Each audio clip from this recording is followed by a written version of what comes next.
السلام علیکم۔ آج ہم ایک ایسے قانون پر بات کر رہے ہیں جو شاید سننے میں تھوڑا پرانا لگے، پنجاب لینڈ ریونیو ایکٹ 1967۔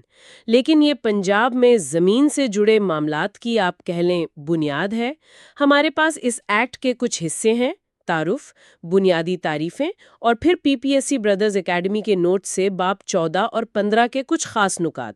تو آج کوشش یہ سمجھنے کی ہے کہ یہ جو نصف صدی پرانا قانون ہے، یہ آج بھی پنجاب میں لینڈ ریونیو، زمین کے ریکارڈز اور انتظامیہ کو کیسے چلا رہا ہے۔ جی بالکل، یہ صرف کوئی تاریخی کاغذ نہیں ہے، یہ ایک آپ سمجھے زندہ قانون ہے جو روزمرہ کی بنیاد پر زمین کی ملکیت، ریونیو کی وصولی، ان سے جڑے جھگڑوں، ان سب پر اثر ڈالتا ہے۔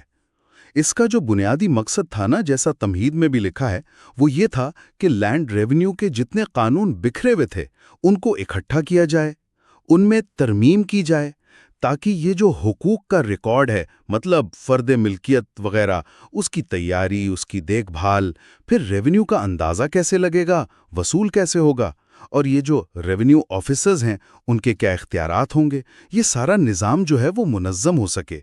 کافی وسیع فریم ورک ہے یہ۔ اچھا، تو پھر شروع سے دیکھتے ہیں۔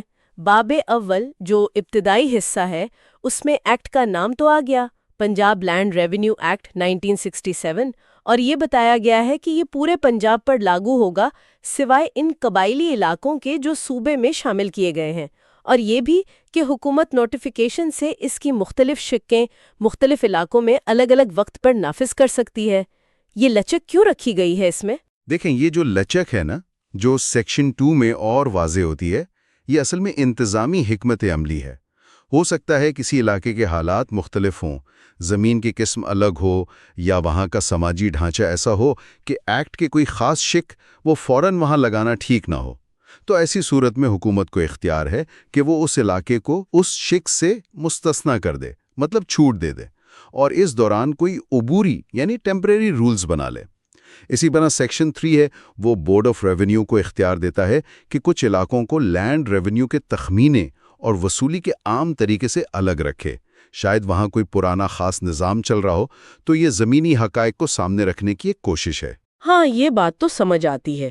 پھر آتا ہے سیکشن 4 جو تعریفوں سے بھرا ہوا ہے، اور تعریفیں تو کسی بھی قانون کی جان ہوتی ہے نا۔ کچھ اہم تعریفوں پر بات کریں، جیسے زرعی سال، یہ 1 جولائی سے ہی کیوں شروع ہوتا ہے؟ جی، زرعی سال کا 1 جولائی سے شروع ہونا، یہ فصلوں کا جو قدرتی سائیکل ہے نا، اس سے جڑا ہوا ہے۔ عام طور پر گندم کی کٹائی ہو چکی ہوتی ہے، اور جو اگلی خریف کی فصلیں ہیں ان کی بوائی سے پہلے کا وقت ہوتا ہے۔ تو حساب کتاب کے لیے، ریونیو کا اندازہ لگانے کے لیے یہ وقت مناسب سمجھا جاتا ہے۔ اسی طرح اسٹیٹ کی تعریف بہت اہم ہے۔ یہ وہ بنیادی یونٹ ہے جس کا اپنا ریکارڈ آف رائٹس یعنی حقوق کا رجسٹر ہوتا ہے، اور ہولڈنگ وہ کسی اسٹیٹ کے اندر زمین کا وہ ٹکڑا ہے جو کسی ایک مالک یا کچھ مشترکہ مالکوں کے پاس ہو۔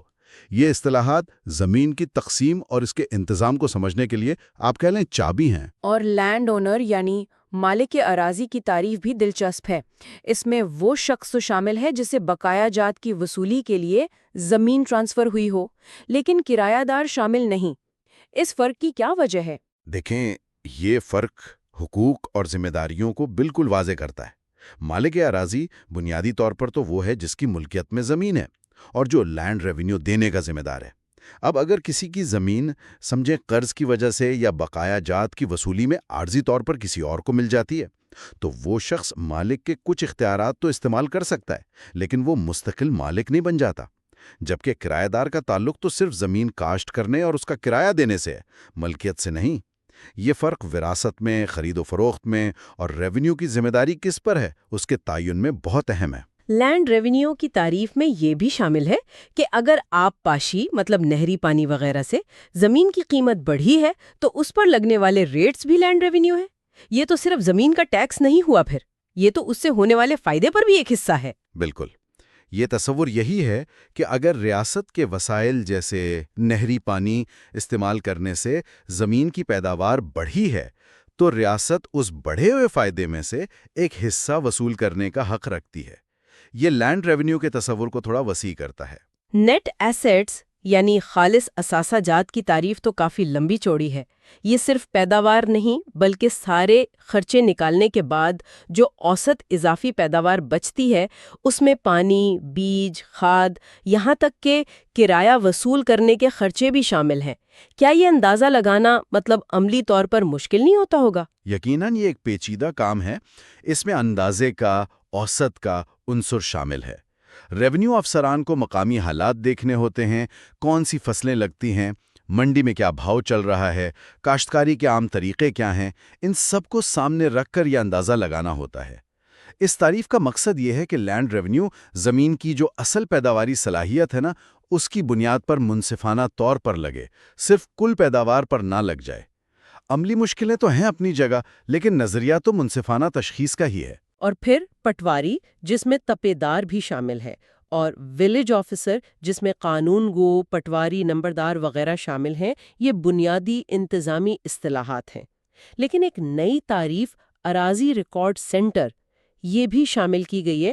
کیا یہ بعد میں ترمیم ہوئی ہے؟ جی ہاں، اراضی ریکارڈ سینٹر کی تعریف کا شامل ہونا یہ نسبتاً نئی بات ہے، اور یہ زمین کے ریکارڈ کو جو کمپیوٹرائز کرنے کا عمل شروع ہوا ہے نا، یہ اس کی عکاسی کرتی ہے۔ اس سے پتہ چلتا ہے کہ 1967 کے قانون کو آج کل کے تقاضوں سے ہاہنگ کرنے کی کوشش ہو رہی ہے۔ اگرچہ اس عمل میں خود کئی چیلنجز ہیں، وہ ایک الگ بحث ہے۔ کرایہ دار ٹیرنٹ کی تعریف میں یہ بات بھی اہم ہے کہ رہن رکھنے والا یا مارٹگیجی یا وہ شخص جسے بقایا جات کی وصولی کے لیے زمین ملی ہو وہ کرایہ دار نہیں۔ یہ بھی لینڈ اونر والی بات کو مزید واضح کرتی ہے۔ جی بالکل، یہ اس بات کو یقینی بناتا ہے کہ قانونی حیثیتیں جو ہیں وہ بالکل واضح رہیں، اور ایسا نہ ہو کہ عارضی قبضے کو کرایہ داری والے حقوق مل جائیں، کیونکہ وہ مختلف ہوتے ہیں۔ باب دوم تو بہت مختصر سا ہے، ڈویژنز اور اضلاع بنانے کا حکومتی اختیار، سیکشن 5۔ یہ تو سیدھا سادہ انتظامی ڈھانچہ ہے۔ ہاں، بظاہر سیدھا ہے، لیکن یہی انتظامی ڈھانچہ پوری ریونیو انتظامیہ کی بنیاد ہے۔ ہر ضلع میں، ہر ڈویژن میں ریونیو افسران کا ایک پورا سلسلہ ہوتا ہے، کلیکٹر یعنی ڈپٹی کمشنر سے لے کر نیچے اسسٹنٹ کمشنر، تحصیلدار، نائب تحصیلدار، قانون گو اور پٹواری تک۔ یہ ایکٹ ان سب کے اختیارات کیا ہوں گے، ذمہ داریاں کیا ہوں گی، یہ سب طے کرتا ہے۔ ٹھیک ہے، تو یہ بنیادی ڈھانچہ اور تعریفیں تو سمجھ میں آ گئیں۔ اب ذرا آگے چلتے ہیں ان حصوں کی طرف جو PPSC نوٹس میں زیادہ نمایاں تھے۔ باب 14 تکمیلی احکام اور باب 15 متفرق۔ ان ابواب کو سمجھنے سے شاید قانون کے عملی پہلو زیادہ واضح ہوں گے۔ باب 14 میں پہلی اہم بات جو نظر آتی ہے وہ ہے سیکشن 172۔ یہ کہتا ہے کہ جن معاملات کا اختیار ریونیو افسران کو دیا گیا ہے ان میں سول عدالتوں کا دائرہ اختیار نہیں ہوگا۔ یہ تو ایک بہت بڑی حد بندی ہے۔ اس کا کیا مطلب ہے عملی طور پر؟ جی، یہ ایک انتہائی اہم سیکشن ہے اور اکثر قانونی جھگڑوں کا مرکز بھی بنتا ہے۔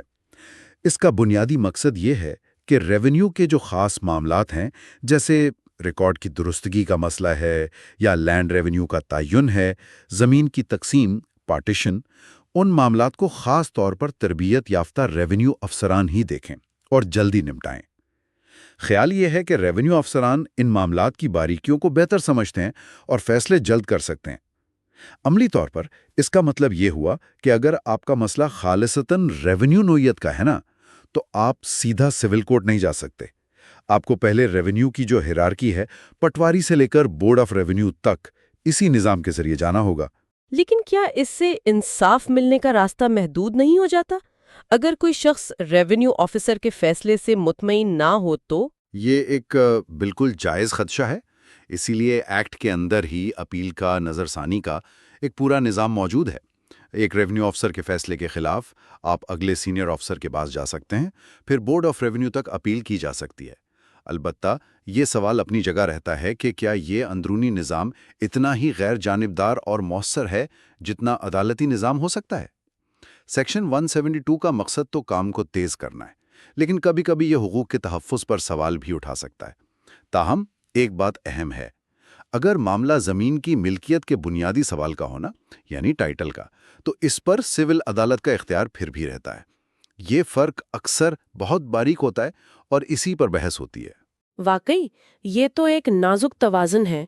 دلچسپ بات یہ ہے کہ اگلا ہی سیکشن 173 وہ پھر ریونیو افسران کو کچھ معاملات میں سول کورٹ والے اختیارات بھی دیتا ہے، خاص طور پہ جب وہ ریکارڈ آف رائٹس بنا رہے ہوں۔ یہ تو اختیارات کا ملاپ سا لگ رہا ہے۔ جی، یہ اس لیے ہے کہ ریکارڈ آف رائٹس بناتے وقت بعض اوقات ایسے سوال اٹھ سکتے ہیں جن کی نوعیت تھوڑی عدالتی قسم کی ہوتی ہے، جیسے کسی دستاویز کی قانونی حیثیت کیا ہے یا کسی گواہ کو بلانا ہے۔ ان خاص حالات میں ریونیو آفیسر کو سول پروسیجر کوڈ کے تحت کچھ اختیارات دیے گئے ہیں تاکہ وہ مؤثر طریقے سے اپنی ذمہ داری پوری کر سکیں۔ تو یہ سیکشن 172 کی جو سختی ہے اسے تھوڑا کم کرتا ہے۔ اسی باب میں آگے سیکشن 175 اور 175 اے ہیں۔ یہ مشترکہ راضی پر تجاوزات یعنی ناجائز قبضوں سے متعلق ہے۔ یہ تو گاؤں دیہات میں بہت عام مسئلہ لگتا ہے نا؟ بالکل، دیہاتوں میں اکثر زمینیں مشترکہ استعمال کے لیے چھوڑی جاتی ہیں، جیسے چراگاہیں ہوتی ہیں جنہیں گوچر کہتے ہیں، یا گاؤں کے راستے یا پانی کے تالاب، جوہر وغیرہ۔ وقت کے ساتھ ساتھ لوگ ان پر ناجائز قبضے کر لیتے ہیں۔ یہ سیکشنز ریونیو آفیسرز کو اختیار دیتے ہیں کہ وہ ایسے قبضوں کو روکیں، ہٹوائیں اور جرمانہ بھی کریں۔ یہ کمیونٹی کے جو اجتماعی حقوق ہیں نا، ان کے تحفظ کے لیے بہت اہم ہے۔ اس کے بغیر تو مشترکہ وسائل آہستہ آہستہ ختم ہی ہو جائیں گے۔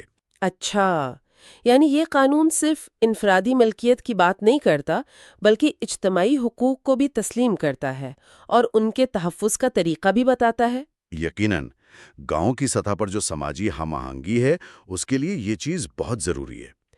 پھر سیکشن 176 ہے جو ولیج آفیسران جیسے پٹواری کے پاس جو کاغذات ہیں انہیں پبلک ڈاکیومنٹس قرار دیتا ہے، اور سیکشن 177 عوام کو میپس اور لینڈ ریکارڈ تک رسائی، ان کا معائنہ کرنے کی اجازت دیتا ہے۔ اس کی کیا اہمیت ہے؟ پبلک ڈاکومنٹ ہونے کا مطلب یہ ہے کہ ان کاغذات کی ایک قانونی حیثیت ہے۔ انہیں عدالت میں ثبوت کے طور پر پیش کیا جا سکتا ہے اور ان کی تصدیق شدہ کاپیاں حاصل کی جا سکتی ہیں۔ یہ شفافیت اور احتساب یعنی اکاؤنٹیبلٹی کے لیے بنیاد فراہم کرتا ہے۔ اور عوام کو ریکارڈ تک رسائی کا حق دینا، یہ انہیں اپنی زمینوں کے بارے میں جاننے، اگر کوئی غلطی ہے تو اسے پکڑنے، اور اگر کوئی تنازع ہے تو اپنے دعوے کو ثابت کرنے میں مدد دیتا ہے۔ یہ جو اراضی ریکارڈ سینٹرز بنے ہیں وہ اسی اصول کو جدید ٹیکنالوجی کے ذریعے آگے بڑھانے کی کوشش ہے۔ حالانکہ عملی طور پر یہ رسائی کتنی آسان ہے وہ ایک الگ بحث ہو سکتی ہے۔ باب 14 میں ایک اور پابندی ہے، سیکشن 178۔ ریونیو افسران نیلامی میں بولی نہیں لگا سکتے یا زمین کی تجارت میں ملوث نہیں ہو سکتے۔ یہ کیوں ضروری سمجھا گیا؟ یہ مفادات کے ٹکراؤ یعنی کانفلکٹ آف انٹرسٹ کو روکنے کے لیے ایک بنیادی اصول ہے۔ دیکھیں، ریونیو افسران کے پاس زمین کی قیمتوں کے بارے میں، کس پر کتنا بقایا ہے، کب نیلامی ہونی ہے، اس سب کی اندرونی معلومات ہوتی ہیں۔ اگر انہیں خود بولی لگانے یا زمین کی خرید و فروخت کا کاروبار کرنے کی اجازت ہو تو وہ اپنے عہدے کا ناجائز فائدہ اٹھا سکتے ہیں نا۔ یہ پابندی انتظامیہ کی غیر جانبداری اور اس کی ساخت کو برقرار رکھنے کے لیے لازمی ہے۔ ٹھیک ہے، یہ باب 14 کے کچھ اہم نکات تھے۔ اب باب 15 پر آتے ہیں جو متفرق یعنی مسلینیس ہے۔ اس میں سیکشن 179 کہتا ہے کہ جو احکامات حتمی یعنی فائنل ہو جائیں ان کا اثر کیا ہوگا۔ حتمی ہونے سے کیا مراد ہے یہاں؟ حتمی ہونے کا مطلب ہے کہ اس حکم کے خلاف اپیل یا نظرثانی کا جو وقت قانون میں دیا گیا تھا وہ گزر چکا ہے، یا اگر اپیل ہوئی تھی تو وہ مسترد ہو گئی ہے اور اب مزید اپیل کا حق باقی نہیں رہا۔ سیکشن 179 کہتا ہے کہ ایسا حتمی حکم جو ہے اس پر عام طور پر سوال نہیں اٹھایا جا سکتا، مطلب اسے بار بار چیلنج نہیں کیا جا سکتا۔ یہ انتظامی فیصلوں کو ایک قسم کا استحکام دیتا ہے تاکہ معاملات ہمیشہ چلتے ہی نہ رہیں۔ یعنی ایک وقت آتا ہے جب فیصلہ ماننا پڑتا ہے۔ آگے سیکشن 80 لمبرداروں کی تقرری پر کچھ پابندیوں سے متعلق ہے۔ لمبردار کا کردار آج بھی کتنا اہم ہے ویسے؟ لمبردار یا گاؤں کا نمبردار روایتی طور پر تو گاؤں کی سطح پر ریونیو اکٹھا کرنے میں اور حکومت اور گاؤں والوں کے بیچ ایک پل کا کردار ادا کرتا رہا ہے۔ اگرچہ وقت کے ساتھ ساتھ ان کا کردار کچھ بدلا ہے، خاص طور پر شہری علاقوں کے قریب، لیکن دیہی علاقوں میں وہ اب بھی کافی اہم ہے۔ یہ سیکشن کوشش کرتا ہے کہ ان کی تقرری جو ہے وہ مخصوص قواعد کے تحت ہو تاکہ مناسب اور بااثر لوگ ہی اس عہدے پر آئیں۔ سیکشن 181 یہ ریونیو افسروں کو ان کے سرکاری کام کے دوران کیے گئے اقدامات پر قانونی کارروائی سے تحفظ فراہم کرتا ہے۔ کیا یہ انہیں احتساب سے بالاتر نہیں بنا دیتا؟ یہ ایک سنساس نکتہ ہے۔ اس شک کا مقصد یہ ہے کہ افسران اگر نیک نیتی سے یعنی گڈ فیتھ میں کوئی کام کرتے ہیں تو انہیں غیر ضروری یا تنگ کرنے والی قانونی کارروائی سے بچایا جائے تاکہ وہ ڈرے بغیر اپنے فرائض انجام دے سکیں۔ اگر ہر فیصلے پر مقدمہ ہونے کا ڈر ہو تو انتظامیہ تو کام ہی نہیں کر پائے گی، مفلوج ہو جائے گی۔ تاہم یہ تحفظ مطلق نہیں ہے۔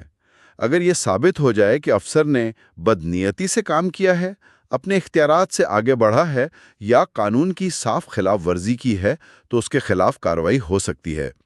یہ تحفظ صرف نیک نیتی سے کیے گئے کاموں کے لیے ہے۔ اچھا، یعنی توازن رکھنے کی کوشش کی گئی ہے۔ پھر سیکشن 182 حکومت کو اس ایکٹ کے مقاصد پورے کرنے کے لیے قواعد یعنی رولز بنانے کا اختیار دیتا ہے، اور سیکشن 183 کہتا ہے کہ یہ قواعد پہلے شائع کیے جائیں گے۔ یہ طریقہ کار کیوں اہم ہے؟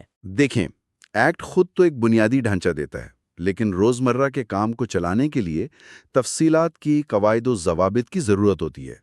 سیکشن 82 حکومت کو یہ قواعد بنانے کا اختیار دے کر انتظامی لچک دیتا ہے، اور سیکشن 83 جو کہتا ہے کہ پہلے شائع کرو پرائر پبلیکیشن، وہ عوامی مشاورت اور شفافیت کے اصول پر مبنی ہے۔ مطلب یہ کہ نئے رولز بنانے سے پہلے ان کا ڈرافٹ شائع کیا جائے گا تاکہ عوام، وکیل اور دوسرے متعلقہ لوگ ان پر اپنی رائے دے سکیں۔ یہ ایک جمہوری طریقہ ہے اور بہتر قانون سازی میں مدد دیتا ہے۔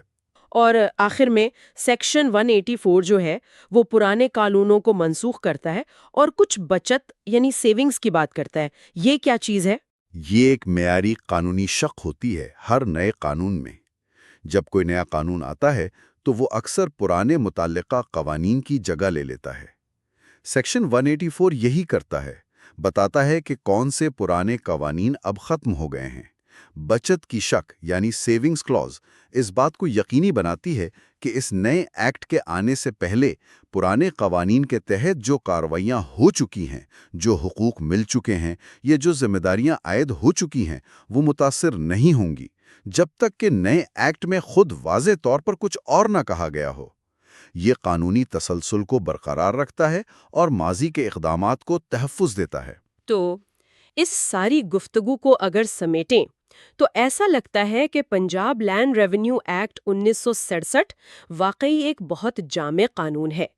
یہ صرف ریونیو اکٹھا کرنے تک محدود نہیں، بلکہ زمین کے ریکارڈ کی تیاری، اس کی دیکھ بھال، انتظامی ڈھانچہ، افسران کے اختیارات، سول عدالتوں سے اس کا تعلق، عوام کی رسائی، افسران کا طرز عمل اور یہاں تک کہ مشترکہ اراضی جیسے سماجی پہلوؤں کو بھی دیکھتا ہے۔ بالکل، یہ ایک مکمل نظام بنانے کی کوشش ہے۔ اس میں تعریفوں کی وضاحت سے لے کر اپیلوں کے طریقے تک اور مختلف عملی ہدایات تک سب کچھ شامل ہے۔ یہ سمجھنا ضروری ہے کہ پنجاب میں زمین سے متعلق تقریباً ہر سرکاری کارروائی کی جڑیں جو ہیں وہ کہیں نہ کہیں اسی ایکٹ میں ہیں، چاہے وہ فرد ملکیت لینی ہو، انتقال کا اندراج کرانا ہو، زمین کی پیمائش کرانی ہو یا ریونیو کا کوئی معاملہ ہو۔ اس کی اہمیت تو واضح ہے، لیکن آپ نے شروع میں کہا تھا کہ یہ ایک زندہ قانون ہے جو آج بھی اثر ڈالتا ہے۔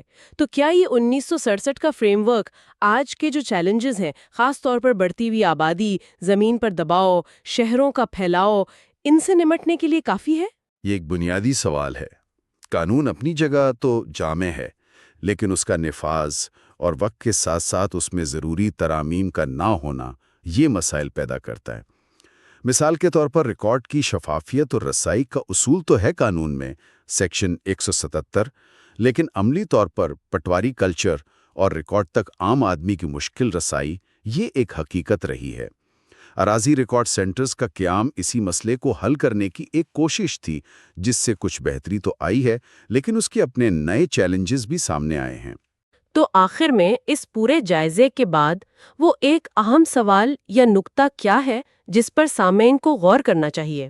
میرے خیال میں سب سے بڑا سوال یہ ہے کہ یہ 1967 کا قانونی ڈھانچہ جو ایک مختلف وقت اور سماجی و معاشی حالات کے لیے بنا تھا، آج کی یہ جو ڈیجیٹل دنیا ہے اور جدید انتظامی نظریات ہیں، ان سے کیسے ہاں آنگ ہو سکتا ہے؟ ہم نے اراضی ریکارڈ سینٹر کی تعریف کا ذکر کیا، جو ڈیجیٹلائزیشن کی طرف ایک اشارہ ہے۔ لیکن کیا صرف ریکارڈ کو کمپیوٹر پر ڈال دینا کافی ہے، یا اس پورے نظام قانون کو، اس کے طریقہ کار کو اور اس میں جو انسانی عنصر شامل ہے، یعنی ریونیو افسران اور عملہ، کیا ان کو بنیادی طور پر اثر نو دیکھنے کی ضرورت ہے تاکہ یہ آج کے پنجاب کی ضروریات کو حقیقی معنوں میں پورا کر سکے؟ کیا ٹیکنالوجی اس پرانے نظام کو زیادہ شفاف اور مؤثر بنا سکتی ہے، یا یہ صرف پرانی پیچیدگیوں کو ایک نئے انداز میں پیش کر رہی ہے؟ اس پر غور کرنا بہت ضروری ہے۔ واقعی ٹیکنالوجی اور روایت کا یہ ملاپ اور اس کے کیا اثرات ہوں گے، یہ ایک بہت اہم سوال ہے۔ اسی غور طلب نقطے کے ساتھ ہی آج کی اس گفتگو کا وقت یہیں ختم ہوتا ہے۔